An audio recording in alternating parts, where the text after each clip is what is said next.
اعراف صفحہ نمبر 138 اور آیت نمبر ہے 20۔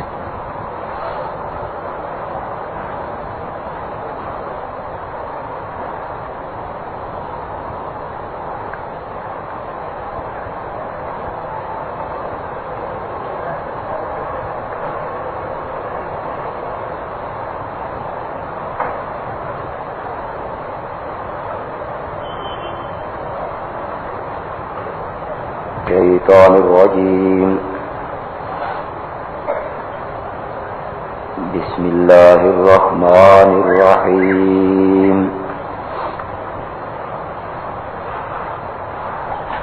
فوسوس لهما الشیطان لیبدی لهما ما وري عنهما من سوآتهما وقال ما نهاكما ربكما عن هذه الشجرة إلا أن تكونا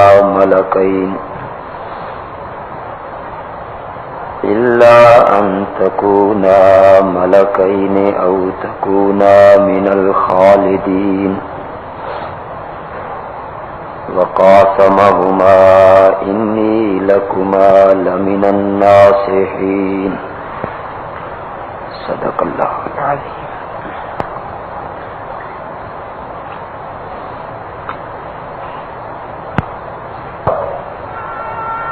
درس میں نفی علم غیب الملائکہ اور نفی علم غیب الجنات،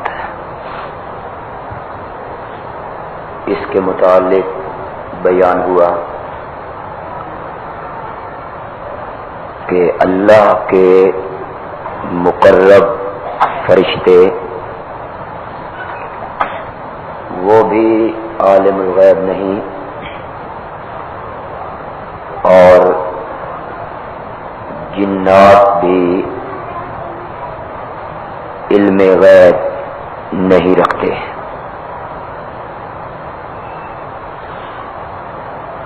اس سے پچھلے درس میں نفی علم غیب اولیاء کرام کا بیان ہوا کہ صالحین اللہ کے ولی اور نیک بندے وہ عالم الغیب نہیں ہیں۔ کچھ دوست اگر نئے آئے ہوں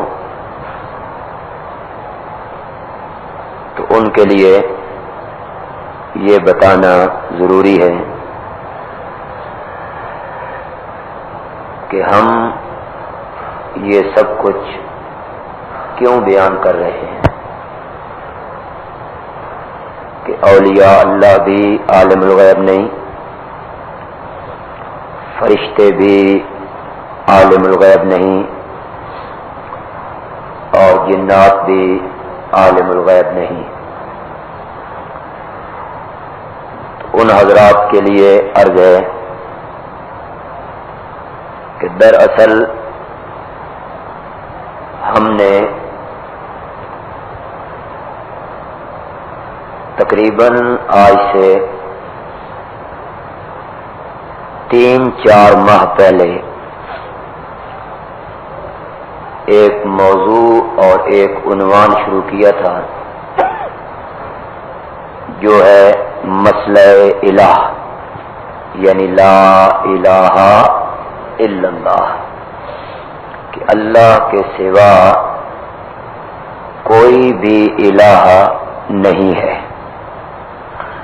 الہ چونکہ عربی کا لفظ ہے اور عام لوگ بلکہ بعض علماء تک الہ کا معنی اور مفہوم نہیں جانتے، تو ہم نے اس کی وضاحت کرتے ہوئے عرض کیا تھا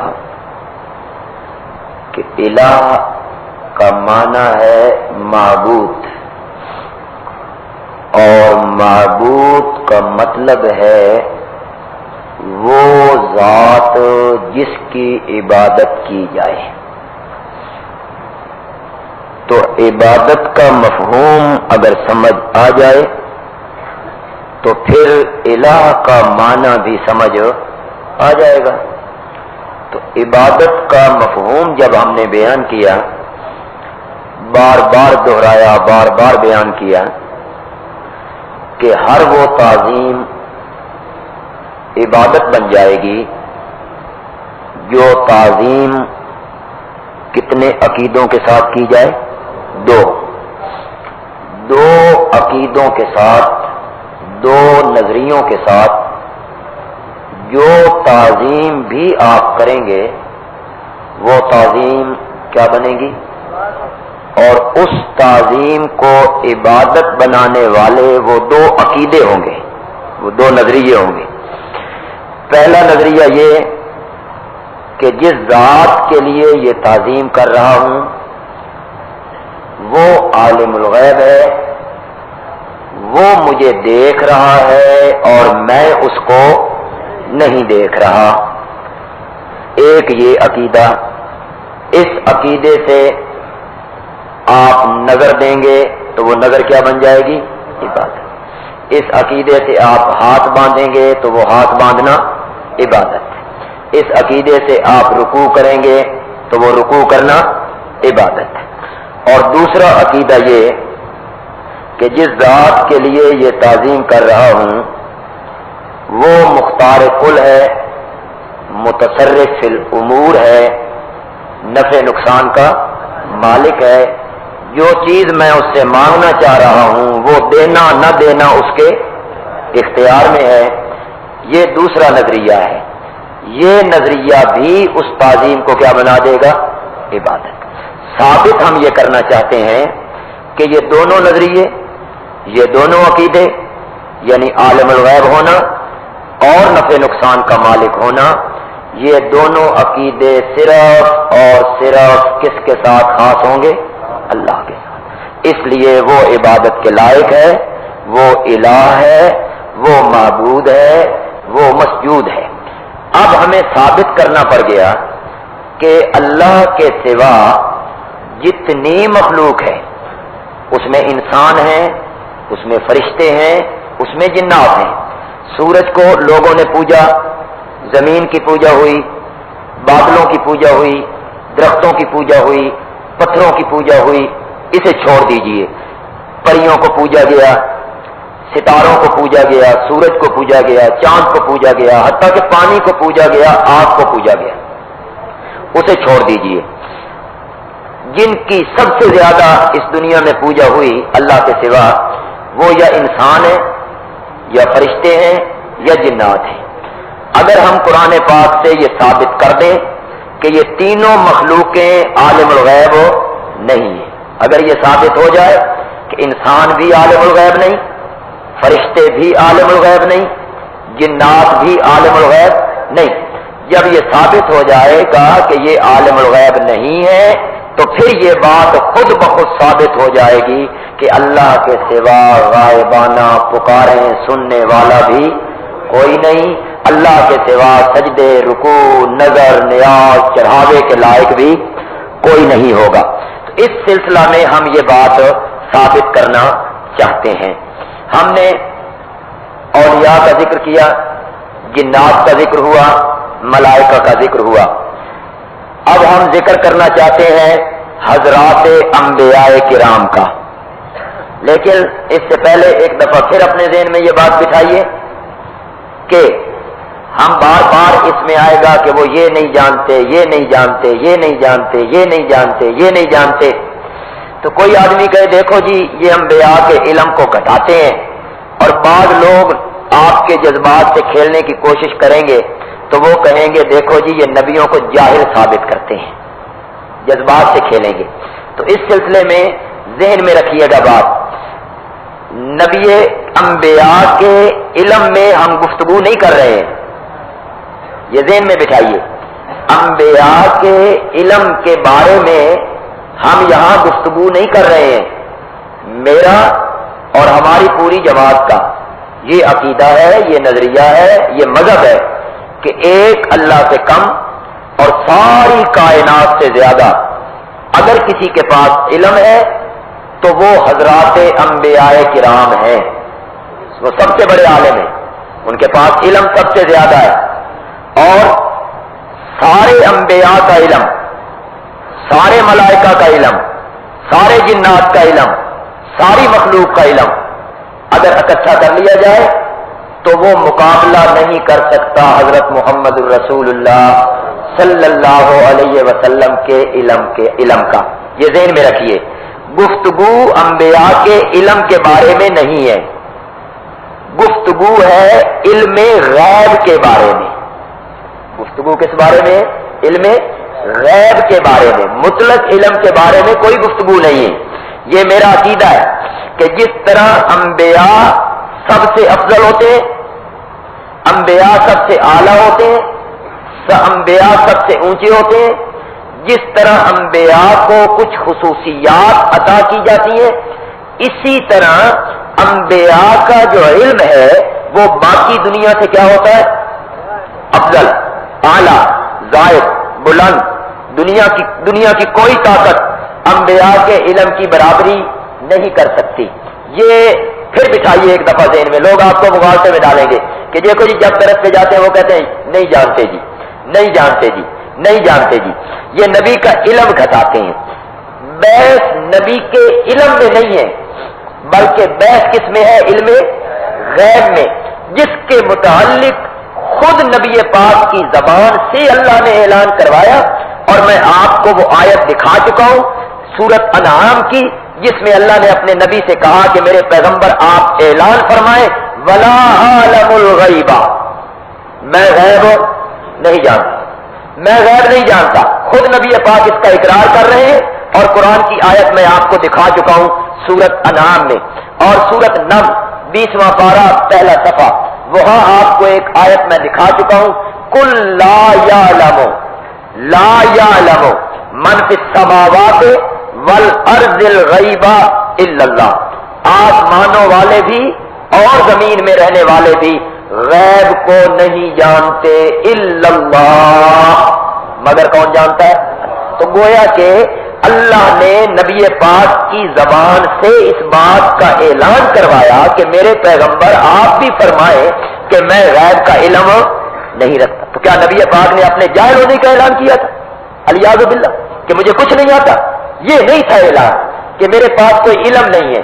علم تو آپ کے پاس ساری کائنات سے زیادہ ہے. اعلان یہ تھا کہ میں غیب کا علم نہیں رکھتا ہوں. ویسے تو ہزار غیب کی باتوں کی نبی پاک نے اطلاعیں دی، غیب کی خبروں کے بارے میں بتایا.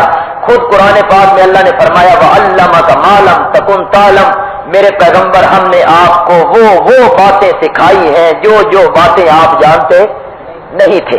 یہ قرآن پاک میں اللہ نے فرمایا کہ ہم نے آپ کو وہ باتیں پڑھائیں، وہ باتیں سکھائیں، وہ باتیں بتائیں جن کے بارے میں آپ کو علم نہیں تھا. انبیاء سب سے افضل ہوتے ہیں، سب سے اعلیٰ ہوتے ہیں، مجتبی ہوتے ہیں، مرتضی ہوتے ہیں. کائنات سے ان کا مرتبہ جو ہے، وہ مقام جو ہے، وہ سب سے اعلیٰ ہوتا ہے. ذرا اس سلسلے میں دیکھیے صفحہ نمبر 50 ہے. سورت کا نام ہے سورت آل عمران، صفحہ نمبر 50 ہے. سورت آل عمران ہے، آیت نمبر 33 ہے. آیت نمبر 33، یہ کئی مرتبہ ہم اس سے اگلی آیت دیکھ چکے ہیں. سورت آل عمران صفحہ نمبر 50 اور صفحے کی دوسری سطر، صفحے کی دوسری سطر دیکھیے گا. مل گیا جی؟ پڑھیے ان اللہ اصطفیٰ آدم ونوحا وآل ابراہیم وآل عمران علی العالمین. اصطفیٰ کا معنی ہے چننا، منتخب کرنا، یا آپ معنی کیجئے پسند کرنا. چن لینا، منتخب کر لینا، پسند کر لینا. ان اللہ اصطفیٰ آدم، بے شک اللہ نے چن لیا کس کو؟ آدم کو. معلوم ہوتا ہے کہ انبیاء کو اللہ کے منتخب کرتا ہے. وہ تو بہت اعلیٰ ہستیاں ہیں جن کو اللہ پسند کرتا ہے، اللہ منتخب کرتا ہے، اللہ ان کو چنتا ہے. ان اللہ اصطفیٰ آدم، بے شک اللہ نے چن لیا آدم کو، ونوحن، اور کس کو؟ نوح کو. نوح کو بھی ہم نے چنا، آدم کو بھی ہم نے چنا. وآل ابراہیم، اور اللہ نے چن لیا ابراہیم کی اولاد کو، ابراہیم کی ذریت کو. حضرت ابراہیم کو بھی چنا اور حضرت ابراہیم کی اولاد اور ذریت کو چنا. ان کے بیٹے اسحاق نبی، ان کے دوسرے بیٹے اسماعیل نبی، اسحاق کے بیٹے یعقوب نبی، یعقوب کے بیٹے یوسف نبی، اور ان کے جو 12 بیٹے تھے حضرت یعقوب کے، حضرت موسیٰ کی قوم کے جو 12 قبیلے تھے وہ انہی 12 بیٹوں کی اولاد ہے. وہی اولاد آ رہی ہے 12 بیٹوں کی جو موسیٰ علیہ السلام کے زمانے میں جا کے 12 قبیلے بن گئے تھے. حضرت اسحاق نبی، یعقوب نبی، یوسف نبی. اسماعیل علیہ السلام کا کوئی بیٹا نبی نہیں ہوا. ان کی ذریت میں سے صرف ایک نبی تشریف لائے ہیں اور وہ ہے امام الانبیاء حضرت محمد الرسول اللہ صلی اللہ علیہ وسلم. کہتے ہیں کہ ابراہیم علیہ السلام پر جو لگاتار امتحانات آئے، آزمائشیں آئیں، تکلیفیں آئیں، مشرکین کی طرف سے گھر چھوڑنا پڑا، باپ کو چھوڑنا پڑا، وطن چھوڑنا پڑا، آگ میں کودنا پڑا، بیٹے کے گلے پہ چھری چلانی پڑی، معصوم بیٹے کو بیابان جنگل میں چھوڑنا پڑا. کچھ اللہ کی طرف سے آزمائشیں، کچھ کافروں کی طرف سے تکلیفیں.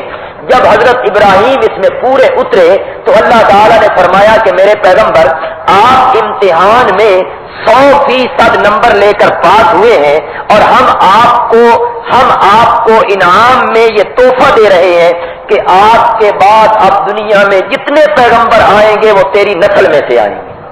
آپ کی اولاد میں سے ہم نبی بھیجیں گے، آپ کی اولاد سے باہر اب کوئی پیغمبر نہیں آئے گا. کہتے ہیں کہ حضرت ابراہیم علیہ السلام کی اولاد میں 3000 پیغمبر ہوئے.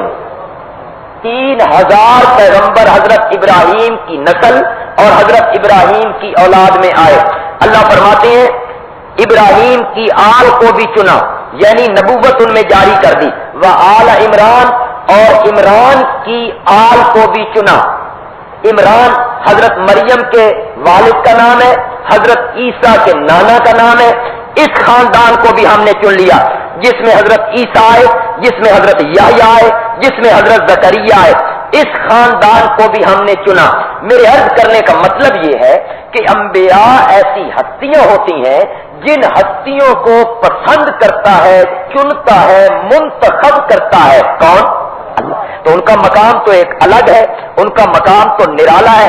بھلا ایسے لوگوں کے علم کے بارے میں کوئی بندہ بحث کرنا چاہے کہ ان کا علم کم تھا تو اس بندے کے تو ایمان کا اپنا خطرہ پیدا ہو جائے گا. لیکن آپ کو یہاں ایک خوبصورت سی بات جو اللہ تعالیٰ یہاں کرنا چاہتے ہیں، اور عام مفسرین تو یہاں چپ کر کے گزر گئے ہیں، لیکن اللہ کروڑ ہار رحمتیں برسائے مولانا حسین علی کی قبر پہ، جن کے متعلق مولانا احمد علی لاہوری شیخ التفسیر مولانا احمد علی لاہوری رحمۃ اللہ علیہ فرمایا کرتے تھے.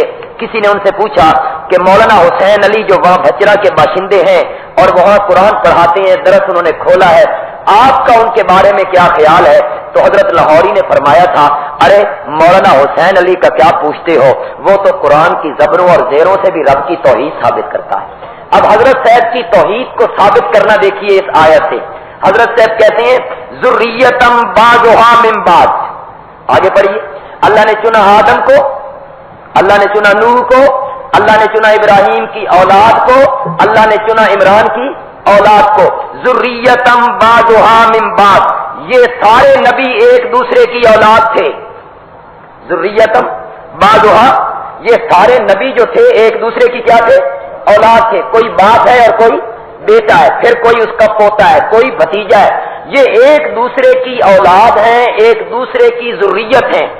غرض کہ اللہ کہنا یہ چاہتے ہیں کہ نبیوں کو چنا ضرور ہے، نبیوں کو منتخب ضرور کیا ہے، نبیوں کو پسندیدہ خوب کیا ہے، پسند کیا ہے، لیکن یہ عبادت کے لائق نہیں ہے، کیونکہ یہ تو پیدائش میں دوسروں کے محتاج ہیں. یہ تو پیدائش میں دوسروں دوسروں کے محتاج ہیں پیدائش میں، ایک دوسرے کی اولاد ہے یہ، اور جو پیدائش میں دوسرے کا محتاج ہو وہ عبادت و پکار کے لائق نہیں ہوتا۔ حضرت صاحب جو مانا کرتی ہیں اور توحید ثابت کرتی ہیں، اگلی آیت کا حصہ اس کی تائید کرتا ہے۔ دیکھیے ذرا نظریں ٹکائیے، واللہ سمیع علیم، اور اللہ ہے سننے والا اور جاننے والا۔ ان نبیوں کو پسندیدہ تو بنایا ہے، ان نبیوں کو منتخب تو کیا ہے، ان نبیوں کو چنا تو ضرور ہے، لیکن یہ ہر ایک کی پکاریں سننے والے نہیں ہیں۔ ہر ایک کی پکاریں سننے والا جو ہے وہ واللہ سمیع علیم، انہیں محبوب بنایا ہے، انہیں معبود نہیں بنایا۔ کہنا میں یہ چاہتا تھا، یہ ضمن بات آ گئی کہ انبیاء کی جو شخصیات ہیں انہیں اللہ چنتا ہے، اللہ انہیں فضیلت دیتا ہے، اللہ انہیں مرتبے عطا کرتا ہے۔ ایک اور آیت دیکھیے جناب، صفحہ 125 پہ چلے جائیے، صفحہ 125 ہے، سورت کا نام ہے سورت انعام، سورت کا نام ہے سورت انعام، اور صفحہ نمبر 125 ہے، آیت نمبر 83، آیت نمبر 83 ہے، صفحہ 125 ہے، اور سورت کا نام ہے سورت انعام۔ مل گیا جی؟ رکوع ختم ہو رہا ہے، آگے دوسرا رکوع شروع ہو رہا ہے۔ تلک حجتنا آتیناہا ابراہیم علی قومہ، نہیں ملا جی؟ صفحہ 125، سورت کا نام سورت انعام، اور آیت ہے 83۔ تلک حجتنا آتیناہا ابراہیم، یہ ہماری دلیل ہے، یہ ہماری حجت ہے جو ہم نے دی تھی ابراہیم کو، علی قومہ، کس کے مقابلے میں؟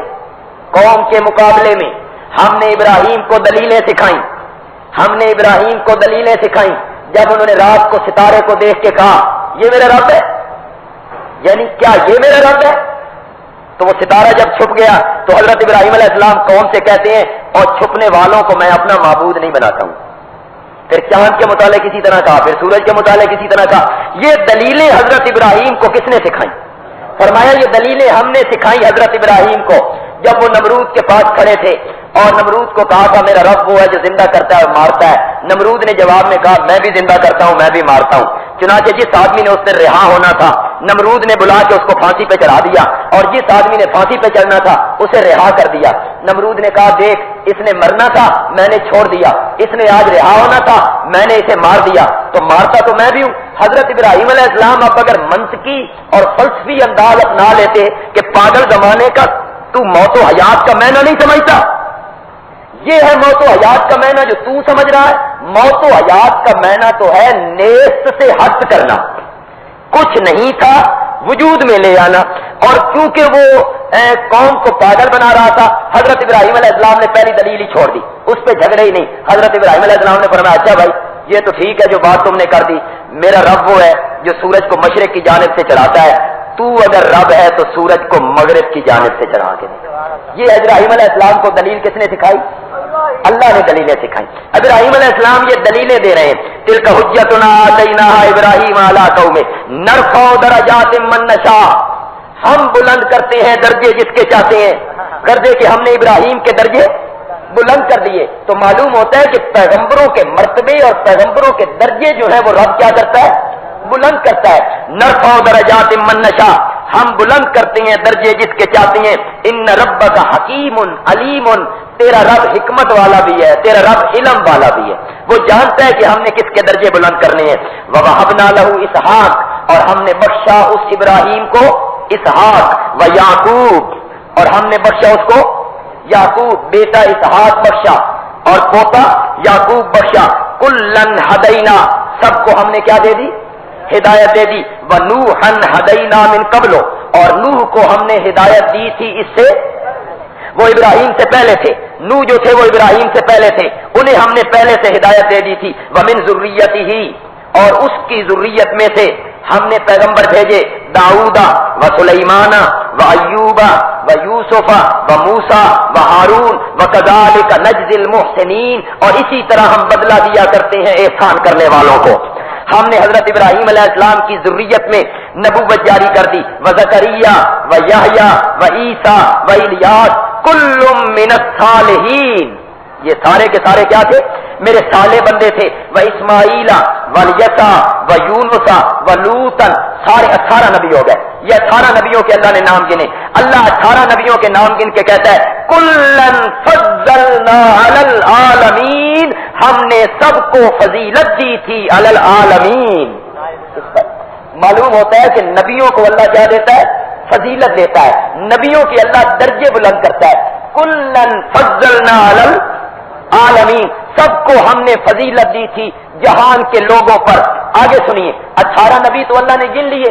اب اللہ فرماتے ہیں میں نبیوں کے نام ہی گننے لگ جاؤں تو قرآن سارا نبیوں کے ناموں سے بھر جائے. تمہیں ایک قانون بتا دیتا ہوں. وَمِنْ آبَائِهِمْ، یہ تو 18 نبی گن دیے، باقی جو نہیں گنے کچھ تو ان کے باپ تھے، کچھ ان 18 کے کیا تھے؟ باپ تھے. وَذُرِّيَّاتِهِمْ، اور کچھ ان 18 کی کیا تھی؟ اولاد تھی. وَإِخْوَانِهِمْ، اور کچھ ان کے کیا تھے؟ بھائی تھے. وَاجْتَبَيْنَاهُمْ، ہم نے ان سارے نبیوں کو چن لیا تھا. ہم نے ان سارے نبیوں کو، اجتبا کا بھی وہی معنی ہے جو استفا کا معنی ہے. ہم نے نبیوں کو چن لیا تھا، ہم نے نبیوں کو منتخب کر لیا تھا. وَهَدَيْنَاهُمْ، اور ہم نے سارے نبیوں کو ہدایت دی تھی اِلَى صِرَاطٍ مستقیم. کس رستے کی؟ معلوم ہوتا ہے کہ صراط مستقیم پر چلتے تھے سارے نبی. ہدیناہم الی صراط، اگرچہ میں جو کچھ بیان کرنا چاہتا تھا اس کا تعلق تو یہاں تک ختم ہو گیا کہ نبیوں کو اللہ فضیلت دیتا ہے، نبیوں کو اللہ منتخب کرتا ہے، نبیوں کو اللہ چن لیتا ہے. لیکن ضمناً ایک بات کہنا چاہتا ہوں، جہاں میں نے وہاں ذریۃ بعضھا من بعض ایک بات کہی، ایک بات یہاں بھی کہنا چاہتا ہوں. سارے نبی صراط مستقیم پر تھے. ہدیناہم الی صراط، اور یہی دعا ہم فاتحہ میں مانگتے ہیں اہدنا الصراط المستقیم. تو صراط مستقیم ہے کیا؟ صراط مستقیم وہ رستہ ہے جس پر کون چلا کرتے تھے؟ نبی چلتے تھے. کیا ہے وہ رستہ؟ سنیے گا. ذالک ھدی اللہ، ذالک ھدی اللہ، یہ ہدایت ہے اللہ کی. نبیوں کو جو ہدایت دی صراط مستقیم پر چلنے کی، یہ ہدایت ہے کس کی؟ اللہ کی. یہدی بہ من یشاء، ہدایت دیتا ہے جس کو چاہتا ہے. من عبادہ، اپنے بندوں میں سے، اپنے بندوں میں سے جس کو چاہتا ہے صراط مستقیم پر چلاتا ہے، صراط مستقیم پر ہدایت دیتا ہے. اور ہم نے اپنے نبیوں کو صراط مستقیم پر چلایا. یہ سب کچھ ذکر کرنے کے بعد اب اگلی آیت ذرا ملاحظہ کیجیے، اگلی رکھیے اس پہ. قرآن کہتا ہے وَلَوْ أَشْرَكُوا، یہ 18 نبی جن کا نام گنا اور باقیوں کا ذکر ضمناً کیا، کچھ ان کے باپ دادا، کچھ ان کی اولاد، کچھ ان کے بھائی. وَلَوْ أَشْرَكُوا، اگر میرے یہ نبی شرک کرتے، وَلَوْ أَشْرَكُوا، اگر میرے یہ پیغمبر اور میرے یہ نبی اگر یہ شرک کرتے، لا حابطا، اللہ کیا کر دیتا؟ بولو بولو، حبط کا کیا معنی ہے؟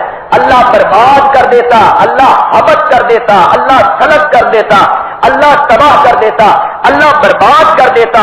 انہم، ان سے، ما کانوا یعملون، جتنے وہ عمل کرتے تھے.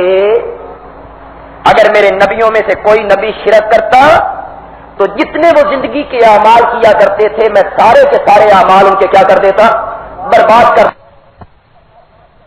تو کوئی نہیں. یا نبی پاک نے فرمایا لو کان بعدی نبی لکان عمر، اگر میرے بعد کوئی نبی ہونا ہوتا تو عمر نبی ہوتا. کیونکہ نبی کوئی نہیں ہونا لہذا عمر نبی نہیں. یہ لو فرضیہ ہے. جیسے آپ ایک کسی کو بات کرتے ہوئے کہتے ہیں 1 منٹ واسطے فرض کر لیا، 1 منٹ واسطے تیری گل مان لئی، یہ لو فرضیہ ہے. اللہ فرماتی ہیں فرض کر لو. نبیوں سے تو چھوٹے سے چھوٹا گناہ بھی سرزاد نہیں ہوتا.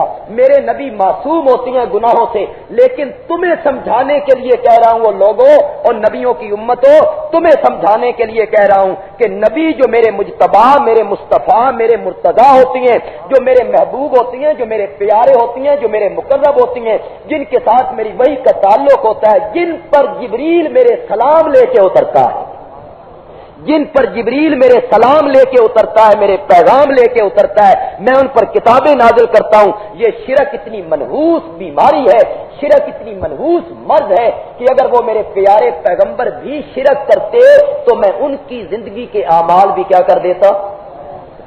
تم کس بات کی میں یہ بالکل اسی طرح ہے جس طرح ہمارے ہاں ایک مقولہ مشہور ہے، آخا دینوں تے سمجھاوا نو، کہا نبیوں کو جا رہا ہے اور سمجھایا ہمیں سمجھایا جا رہا، ورنہ نبی تو شرک کیسے کرتے؟ اور ایک جگہ پہ تو جناب اللہ تعالیٰ نے فرمایا لئن اشرکتا، میرے پیغمبر اگر آپ نے بھی شرک کیا، لئن اشرکتا کیسے ہے جی؟ پچھلی ہے وَلَقَدْ أُوحِيَ ہاں الیک وَالَّذِينَ مِن، اللہ نے وحی کی میرے پیغمبر تیری طرف، اور وہ نبی جو تجھ سے پہلے گزرے ہیں ان کی طرف بھی وحی کی، تیری طرف بھی وحی کی، کیا؟ لئن اشرکتا، اے میرے پیغمبر اگر آپ نے بھی شرک کیا، لَيَحْبَطَنَّ عَمَلُكَ، میرے پیغمبر میں تیرے اعمال بھی برباد کر کے رکھوں گا۔ یہ شرک اتنی منحوس بیماری ہے جس کے متعلق لوگ ہمارے متعلق کہتے ہیں اور چھڈو جی نہ 18 بلاکیاں شرک تو سوا انہوں گل ہی کو نہیں نظر آ، اور ہم شرک کے خلاف اس لیے جہاد کرتے ہیں کہ اللہ کرے آپ شرک سے بچ جائیں، لوگ شرک سے بچ جائیں، آپ کو شرک کے بارے میں سمجھایا جائے اور آپ آگے دنیا والوں کو سمجھائیں کہ شرک ایک رائی کے دانے کے برابر بھی ہوا اور بغیر توبہ کیے بندہ مر گیا۔ اللہ تعالیٰ فرماتے ہیں سارے گناہگاروں کو معاف کر دوں گا، مشرک کو معاف ہو۔ کیسے آتا ہے جی سورۃ نساء میں؟ ان اللہ لا یغفر ان یشرک بہ ویغفر ما دون ذلک لمن یشاء، اب لمن یشاء میں کر لو شامل، اللہ نے تو کوئی نہیں گنا گناہ، اللہ نے فرمایا ان اللہ لا یغفر ان یشرک، مشرک کو معاف نہیں کروں گا، ویغفر ما دون ذلک، اور شرک کے علاوہ معاف کر دوں گا، لمن یشاء۔ اب اس میں کون آ گیا؟ اس میں شرابی بھی آ گیا، اس میں بے نمازی بھی آ گیا، اس میں قاتل بھی آ گیا، اس میں زانی بھی آ گیا، اس میں ماں سے زنا کرنے والا بھی آ گیا، اس میں باپ کو قتل کرنے والا بھی آ گیا، سارے آ گئے اس میں۔ لمن یشاء، جس کو چاہوں گا میری رحمت کا سمندر جوش میں آئے میں معاف کر دوں، لیکن اللہ فرماتی ہیں مشرک بندے کو میں نے معاف ہو، یہ باغی ہے، یہ باغی ہے، یہ میری چادر میرے کاندھے سے اتار کے مخلوق کے کاندھے پہ رکھنا چاہتا ہے، یہ میرا باغی ہے، اس کو معاف ہو نہیں کریں گے۔ تو میں عرض یہ کر رہا تھا کہ انبیاء جو ہوتے ہیں یہ مجتبی ہوتے ہیں، یہ مرتضی ہوتے ہیں، یہ مصطفیٰ ہوتے ہیں، یہ اللہ کے مقرب ترین بندے ہوتے ہیں، اللہ کا ان کو قرب حاصل ہوتا ہے، اللہ کے ان کو سلام آتے ہیں، جبریل کے ساتھ ذریعے ان کے ساتھ تعلق قائم ہوتا ہے، پیغام رسانی کا ایک سلسلہ ہے، اللہ کی طرف سے اس پر وحی اترتی ہے۔ اب مجھے بتائیے کہ مخلوقات میں سے پیغمبروں کا مقابلہ کون کر سکتا؟ یہ سب سے اعلیٰ ہستیاں ہیں، یہ سب سے افضل ہستیاں ہیں، یہ سب سے اعلیٰ شخصیات ہیں جن کے ساتھ اللہ کو بہت پیار ہے، جن کے ساتھ اللہ کو بہت محبت ہے، جن کے ساتھ اللہ کو بہت عشق ہے، پیار ہے، اور ان کی تکلیف اللہ عرش پہ برداشت نہیں کر سکتا۔ کبھی آپ نے محسوس کیا کہ پہلے دن جب نبی پاک کو کوئی صفا پہ مار پڑی ہے اور پتھروں کی بارش ہوئی ہے اور آپ لہولہان ہو گئے اور آپ پریشان کھڑے ہیں کہ میرے ساتھ کیا بن گیا؟ یہ تو مجھے صادق کہتے تھے، امین کہتے تھے، منصف کہتے تھے، حاکم کہتے تھے، صاحب حکمت مانتے تھے، فیصل مانتے تھے، جج مانتے تھے، حاکم مانتے تھے، یہ یکایک میرے ساتھ کیا بن گیا؟ انہوں نے کہا انت کذاب، انت مجنون، انت ساحر، انت شاعر، تو شاعر ہے، تو ساحر ہے، تو مجنون ہے، تو کذاب ہے۔ پریشان کھڑے ہیں نبی پاک کہ جو چچا میری پیدائش پہ لونیاں آزاد کرتا تھا وہ چچا کہتا ہے تبا لک سائر الیوم الہذا جماعتنا، تبا لک سائر الیوم الہذا دعوتنا، اجعل الآلہۃ الہا واحدا، اجعل الآلہۃ الہا واحدہ، تو نے سارے معبودوں کا ایک معبود بنا دیا، سارے مشکل کشاؤں کا ایک مشکل کشا بنا دیا۔ ان ھذا لشیء عجاب، یہ تو بڑی اوپری بات ہے، بڑی عجیب بات ہے، کوئی مشکل کشا نہیں، کوئی حاجت روا نہیں، کوئی اور الہ نہیں۔ تبا لک سائر الیوم، تبا لک سائر الیوم الہذا جماعتنا الہذا دعوتنا، اس لیے ہم کو جمع کیا تھا، تیرا سارا دن برباد ہو جائے، تیرا ستیہ ناش ہو جائے۔ نبی پاک کو بددعا دی، اس نے گالی نکالی چچا نے، نبی پاک پریشان کھڑے ہیں اور اللہ تعالی نے فرمایا میرے پیغمبر آپ نے 40 سال ان میں گزارے ہیں، پہلے تو آپ کو کبھی کسی نے گالی نہیں نکالی، پہلے تو آپ پر کبھی کسی نے فتویٰ نہیں لگایا، اب جب آپ نے میرا نام لے کے کہا لا الہ